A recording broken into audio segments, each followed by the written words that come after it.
Thank you very much. I think we have taken our couple of questions. There's another hand I see. Yeah, you want to? You want to ask to me? Or? Yes. Ask please, Mr. President. Please don't ask a hard question. Thank you.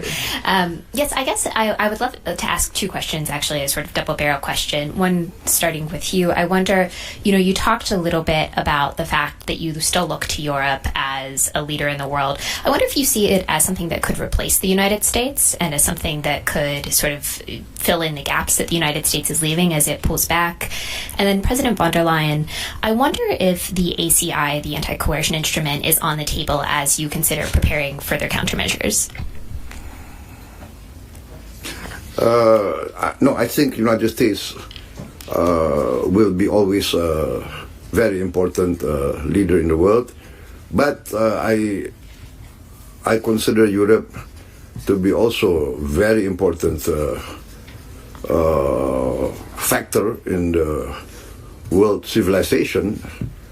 The history of Europe is in the leading edge of many science, technology, etc. And Europe is always leading the world in upholding democratic values, human rights, etc. So we consider Europe still a very important factor, and we would like to see a very strong Europe. This I think, is part of this the world architecture of